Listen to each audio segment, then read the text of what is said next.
আম্মা জান জিজ্ঞাসা করছিলেন, ইয়া রাসূলুল্লাহ, কিয়ামতের দিন কিরকম হবে, আমরা কিভাবে আসবে?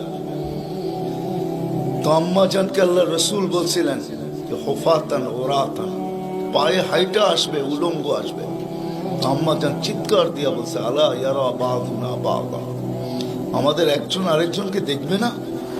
আল্লাহ রাসূল আম্মা জানের কোলে শোয়া ছিলেন, উঠা বসছেন, চেহারার রং পরিবর্তন হয়ে গেছে, আর বলছে, আয়েশা ইয়াউমুন আসির, আয়েশা বড় কঠিন দিন। তো দুটা চিত্র তুলে ধরছেন আম্মার সামনে, বলছে, আয়েশা কিরকম কঠিন শুনবা? কাআন্নী আনজুরু মূসা মুতালাফফিফুন বিউমুদিল আরশ ওয়া ইয়াকুলু রাব্বি লা আসআলুকা আল-ইয়াওমা উম্মি ওয়া লা আসআলুকা আল-ইয়াওমা উখতি আসআলুকা নাফসি নাফসি নাফসি নাফসি।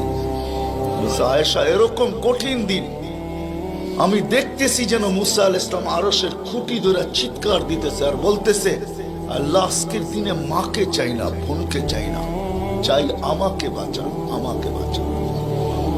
কালিমুল্লাহ, যার কিতাবটা আল্লাহ নিজের হাতে লেখছে, কাতাবাত তাওরাত বিয়াদি, যার কিতাব আল্লাহ নিজের হাতে লেখা দিয়েছেন, কালিমুল্লাহ যিনি, আল্লাহর সাথে যিনি কথা বলতেন, যার উপাধি কালিমুল্লাহ।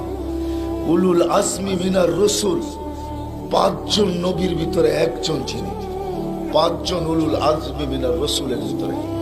তো আল্লাহ রসুল বলছে, আয়েশা আরেকটু দৃশ্য বলবো তোমাকে? তো বলছে, ইয়া রাসূলুল্লাহ বলেন।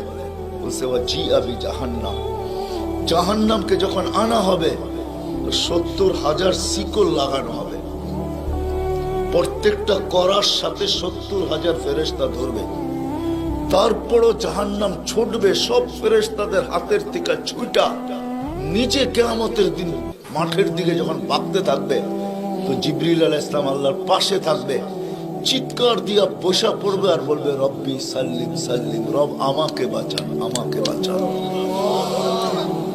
ওই দিন শুধু একজন ব্যক্তিত্ব, আপনার আমার রাসূল মুহাম্মদুর রাসূলুল্লাহ সাল্লাল্লাহু আলাইহি ওয়াসাল্লাম শুধু উম্মতি উম্মতি বলে চিৎকার দিবে। আল্লাহ এটাই জবাব দিতেছেন, আনতা তাকুলু উম্মতি, আমি জানি আপনি উম্মতি বলে চিৎকার দিবেন, কেন এখানে শুধু ব্যথা উম্মতের, আর কোনো ব্যথা নেই, কোনো ব্যথা নেই, শুধু ব্যথা উম্মতের ব্যথা। এমন এক ব্যথা দিলের ভিতরে ছিল, তো বলছে আপনি উম্মতি বলে চিৎকার দিবেন, আমি বলবো রহমতি রহমতি, 99 রহমত রাখা আছে, সালতো তা, ওই দিন আপনি চাবেন আমি দিব, শাফি তুসাফা, আপনি সুপারিশ করবেন আমি মঞ্জুর করব। আর এক রিওয়ায়াতে আল্লাহ বন্ধুকে সান্ত্বনা দিয়েছেন, বন্ধু আনা মালিকি ইয়াউমিদ্দিন আনতা সাহিবা ইয়াউমিদ্দিন, আমি কিয়ামতের মালিক বটে কিন্তু বাদশা কিন্তু আপনি, আমি মালিক কিন্তু বাদশা আপনি। ব্যথা ছিল, ব্যথা।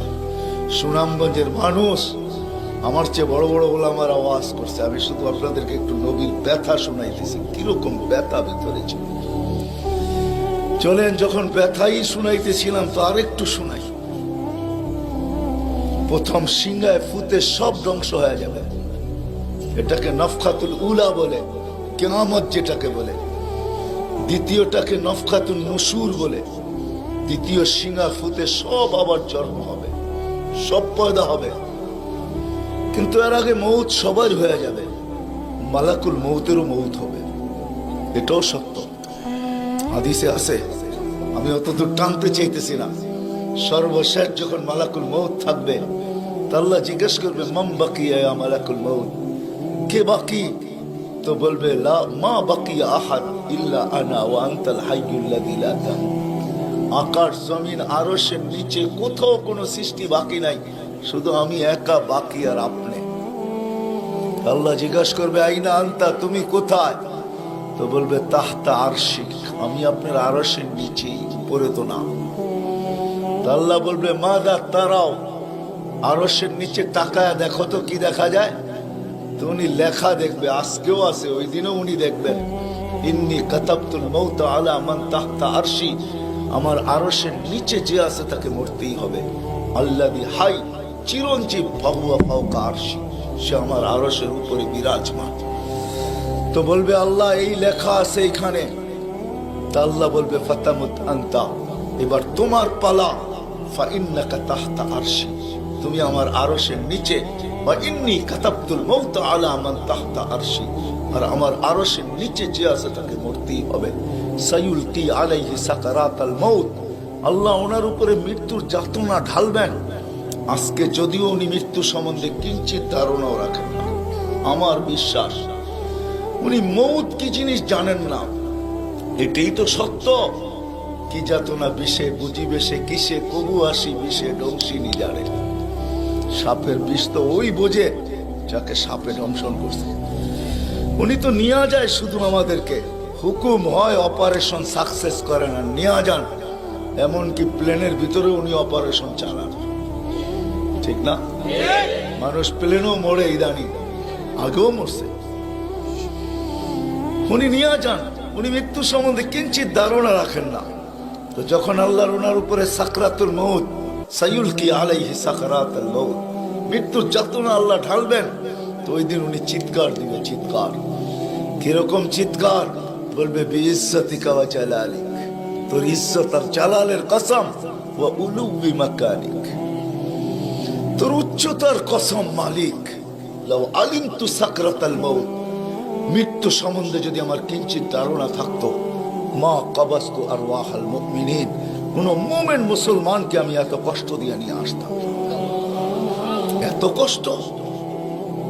কিন্তু বহুত ওনার হবে, উনিও মুখ থুবড়ায় পড়বেন। দ্বিতীয় নফখার আগে আল্লাহ 4 জনকে পয়দা করবেন, জিবরিল, মিকাইল, ইসরাফিল, মালাকুল মউতকে। কিন্তু পয়দা করতে দেরি, জিবরিল আলাইহিস সালাম কানতে দেরি করবেন না। 3 জন জিজ্ঞাসা করবে কান্নার কারণ, বলে ইদান ইউমার ইসরাফিল, এখনই হুকুম করা হবে ইসরাফিলকে নফখাতুন নুশুরের জন্য, আর আমাকে হুকুম করা হইবে আল্লাহর বন্ধুকে মাকামে মাহমুদে নিয়ে আসার জন্য। কিন্তু আমি আমার মৃত্যুর পরে ভুলে গেছি উনার কবর কোথায়। তো 3 জন বলবে সহজ সমাধান, ফাসআলিল আরদা, তুমি জমিনকে জিজ্ঞাসা করো। তো জিবরিল আলাইহিস সালাম জমিনকে জিজ্ঞাসা করবে আইনা কবরা হাবিবার রহমান, আল্লাহর বন্ধুর রওজা কোথায়? তো জমিন উত্তর দিবে কদ দাক্কানি আল্লাহু দাক্কা ফানাসিত, প্রথম সিংহায় ফুতে আল্লাহ আমাকে এরকম ধুনা ধুনছে, এরকম ছানা ছানছে। ছানা বোঝেন? ধুনা বোঝেন? এরকম ধুনা ধুনছে, ফানাসিত, আমিও ভুলে গেছি কোথায় রাখছি। এটা মাঝে মাঝে আমাদের সাথেও ঘটে। টুপি যাবে খোঁজে সারা ঘরে, ঠিক না? সারা ঘর মাথায় উঠায় ফেলে, হঠাৎ পকেটে হাত দিয়া দেখে টুপি আর জিব্বাটা কামড় দিয়ে বেরিয়ে চলে যায়, ঠিক না? নাহলে তো ঘরালার আবার এর মাথা খারাপ করবে, ঠিক না?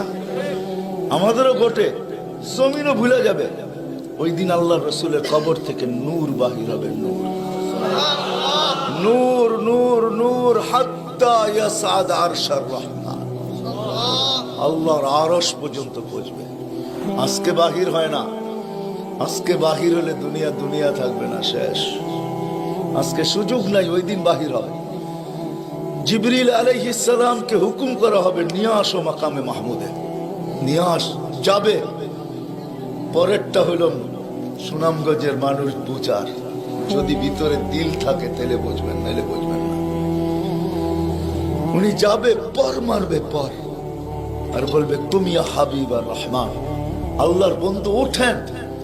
তো আল্লাহর রসুল উঠবে, হাদিসের শব্দ ওয়াহুয়া ইয়াকুম ওয়া ইয়াবকি ওয়া ইয়াকুল, উঠবে কিন্তু কানতে কানতে উঠবে, আর বলতে বলতে উঠবে জিবরিল আইনা উম্মতি আইনা উম্মতি আইনা উম্মতি আইনা উম্মতি,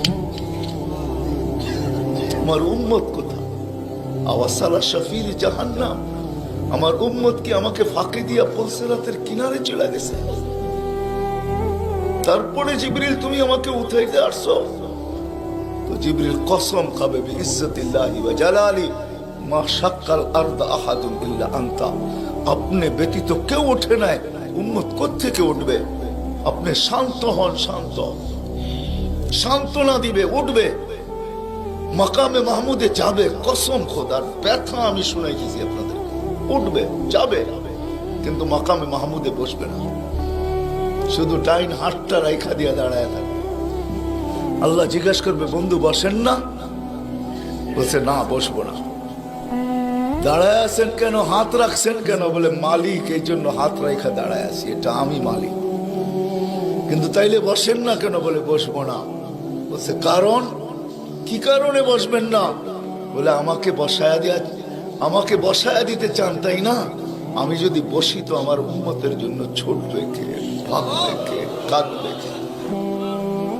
হাউজে কাউসারে যাবে কে? উম্মতের ঠোঁটে লাগায়া পেলা পান করায়া দিবে, পানি পান করায়া দিবে কে? মিজানের পাশে দৌড়াবে?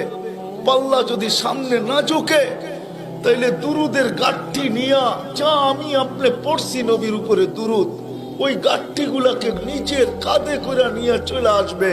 প্রত্যেকের নামেরটা ইমাম কর্তুবী রহমতুল্লাহ আলাইহি লেখছেন, কিতাব মোতালা করেন, ওই গাঠি নিয়ে আসবে, নিজে উঠায়া নিয়ে আসবে, উঠায়া। এই জন্যই বলছে আমার উপরে দুরুদ বেশি বেশি পড়ো। ডেলি পড়ো না তো জুমার দিন পড়ো, আকসিরু আলাইহিস সালাহ ইয়াউমাল জুমা, জুমার দিন বেশি বেশি আমার উপরে দুরুদ পড়ো। তোমাদের দুরুদ গাঠটির ভিতরে রাখা থাকবে। গাঠটি কিয়ামতের দিন যদি পাল্লা না ঝুঁকে তো আমি পিঠে করে উঠায়া পাল্লায় দিয়া ঝুঁকায়া দিব, ঝুঁকায়া। আবার মিজানের পাল্লায় পুলসিরাতের ওইখানে দৌড়াবে। বলছে, কে দৌড়াবে? উম্মতের জন্য, যে কিয়ামতের মাঠে ব্যথা নিয়ে উঠবে, ব্যথা, ব্যথা নিয়ে উঠবে, ব্যথা। হায় হায়, যে মৃত্যু লগ্ন ব্যথা নিয়ে গেছেন, ব্যথা। কোনো ব্যথা না, কোনো ব্যথা না, নয় ফ্যামিলির ব্যথা না, হাসান হোসাইনের ব্যথা না, আলী ফাতেমার ব্যথা না, যে হাসান হোসাইন কলিজার টুকরা ছিল, টুকরা। সুনামগঞ্জের মানুষ বুঝবেন কি বুঝবেন না জানি না, দুই ভাই আসছে আল্লাহ রসুলের কাছে, আয়েশা বলছে, নানা জান আপনি উত্তম না আমরা দুই ভাই উত্তম? সাইয়্যিদুল আউয়ালিন ওয়াল আখিরিনকে জিজ্ঞাসা করে, যার সুবাদে সমগ্র জগৎ তৈরি, যার রহমতের ছোঁয়ায় সব অস্তিত্ব পাইছে, আমিও আপনাও সমস্ত সৃষ্টি, আরে সমস্ত নবী রসুল যার রহমতের ছোঁয়ায় অস্তিত্ব পাইছে, তাকে নাতিদয় জিজ্ঞাসা করতেছে, নানা জান আপনি উত্তম না আমরা দুই ভাই? আল্লাহ রসুল সাদা সিধা জবাব দিচ্ছেন, আমি উত্তম, খায়রুল বাশার, আমি উত্তম। দুই ভাই হাসা দিছে। আল্লাহ রসুল জিজ্ঞেস করছে, আসলা কেন? নানা জান জবাব হয় নাই। মানি আমরা দুই ভাই উত্তম। প্রমাণ? আপনার আব্বা আমাদের আব্বাজানকে চিনেন? তো বলছে, বলো তোমাদের আব্বাজান কে? আলিউল মুর্তাজার পুরা মানাকে পরিচয়।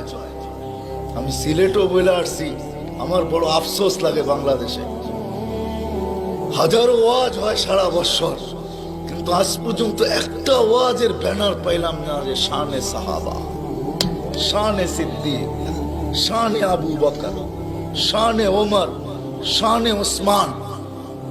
বহুত কম ব্যানার পাই শানে রিসালাত, আল্লাহ রসুলের শান। চিনি না বিদায়, রাগ হবেন না, আজকে চিনি না বিদায়। প্রত্যন্ত অঞ্চল সুনামগঞ্জের সাথে আজকে যোগাযোগ বড় ভালো, আপনাদের হাইওয়ে বড় সুন্দর, গাড়ি বড় স্পিরিটে চলে, কিন্তু একটা দিন ছিল এখানে যোগাযোগ বড় দুর্গম ছিল। বাতিল এই সুযোগগুলোকে ব্যবহার করছে। প্রত্যন্ত অঞ্চলের মানুষ নবী জানে না কাকে বলে, রসুল চিনে না কাকে বলে।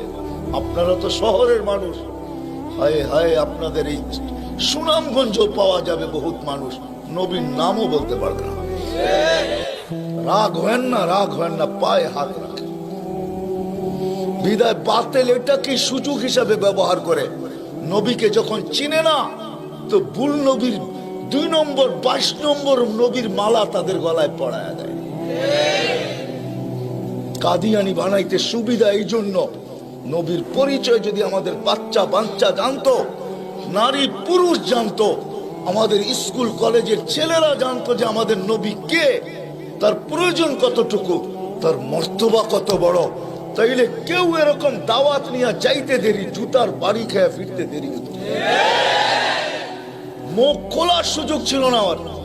আমার বড় আফসোস লাগে, দিলে ব্যথা লাগে, ব্যথা যে বাংলাদেশে হাজারো লক্ষ ওয়াজ হয়, জানি না হুজুররা দেখছে কিনা জানি না, শানে সাহাবার কোনো ওয়াজ নেই, শানে আলী, শানে ওমর, শালিয়া।